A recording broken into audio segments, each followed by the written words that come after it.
Over here. Why is it we have so many millionaires and everything in the United States, and we still have so many impoverished people who try to get up into the world?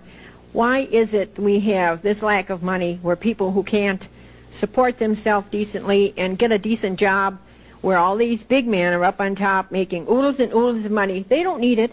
They can only eat that much, sleep in the bed. And what do you suppose they do? If they don't eat it and don't use it, what do you suppose they do? They hoard it. And what do you mean they hoard it? You mean they put it under their pillows? That's right. No, they keep investing it. Investing it in what? That's right, yeah. What are they invested in? Well, in oil and everything, where, I mean, all these other people who are What are they invested in? Don't get off the subject. No. What are they invested in? Well, they invested in a lot of different things that the little people need. Well, do they invest it in factories? Yes. Does some of that money end up in machines? Yes.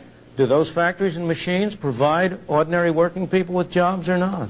What do you suppose the productivity of this country would be, and of the wage rate would be, if the total amount of capital in this country today was what it was 100 years ago? Where do you suppose the improvements in productivity come from, except from the investment by people of their savings? But let me go to your fundamental question. First place, nirvana is not for this world. There is no paradise. Of course we've got a lot of people who are poorly off. But if you look at it over time, if you get a sense of proportion, the well-being of ordinary people has been the main thing that has been improved by economic progress and economic growth and development.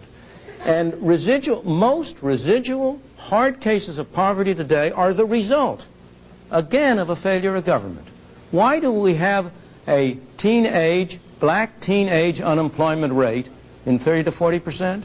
Because of two failures of government. One, a failure to provide decent schooling, which is a governmental responsibility. Has been, whether it should be or not, it has been. And second, because of a minimum wage rate, which prevents those kids who haven't had decent schooling from getting jobs at low pay at which they can earn the skills on the jobs that would enable them to rise to higher pay. If you look at the sources of poverty, you will find most of them are derived from what I regard as wrong-headed government policies.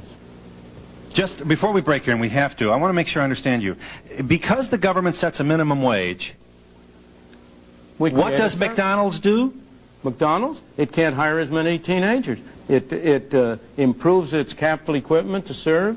It does less business because it has to charge higher hamburger prices. In the absence of a minimum wage, McDonald's would be able to offer a larger number of jobs to a larger number of youngsters, and they would be able to acquire some skills. And not only McDonald's. So we hire more people get work. Younger people. Younger people would work, and they'd get a chance to develop their skills to become productive members of society instead of being driven into a cycle of poverty and of welfare, which is absolutely deplorable. Milton Friedman, the economist, returns in a moment.